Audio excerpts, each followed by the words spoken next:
বৌমা দাও ঘরটা আমি ঝাড়ু দিয়ে দিই, তুমি গিয়ে সাথে জামা কাপড় ঢিলে হোক, দুজনে মিলে করলে তাড়াতাড়ি কামটা শেষ হবো। দাও আমার, তো আমি ঝাড়ু দিয়ে দিই দাও। আচ্ছা আম্মা, এই নেন। হ্যালো বাজান, কি করস? মাই মাই তো ঘর ঝাড়ু দেই।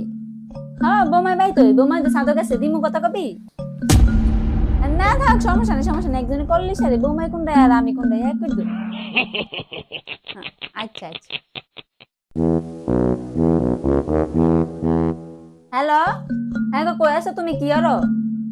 আমি ঘর ঝাড়ু দেই। হ্যাঁ বৌমাই ঘর তো সাদা গেছে মনে হয়। হ্যাঁ হুনো ওই আউনের সময় 1 কেজি। না থাক, কিছু লাগতো না, রেখে দি।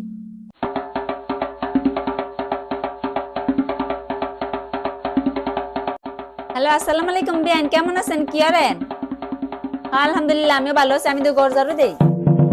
হ্যাঁ বোমাই তো সাদা গেছে মনে হয় আমার ফুলার লগে কথা কইতাছে, দিমু কথা কইবেন না এর লগে। আচ্ছা আচ্ছা, আপনি ভালো থাকেন, রাহি তাইলে, আল্লাহ হাফেজ। আম্মা, দয়া করে ঝাড়ুটা আমার কাছে দেন। আমি ঘরটা ঝাড়ু দিয়ে বাকি কাজ আমি নিজে করে নেবো আম্মা, প্লিজ। না না না বৌমা, তোমার আবার বেশি কষ্ট যাবো, যাও তুমি অন্য কামটি করে লো, আমি ঘরটা ঝাড়ু দিয়ে লাই, সমস্যা নেই সমস্যা নেই।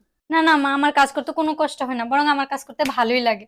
আপনি দয়া করে ঝাড়ুটা আমার কাছে দেন, নয়তো দুনিয়ার মানুষ জানবো যে আমি কোনো কাজ করি না, আমি সব কাজ আপনার দিয়ে করাই, আমি শাশুড়ির উপর অত্যাচার করি।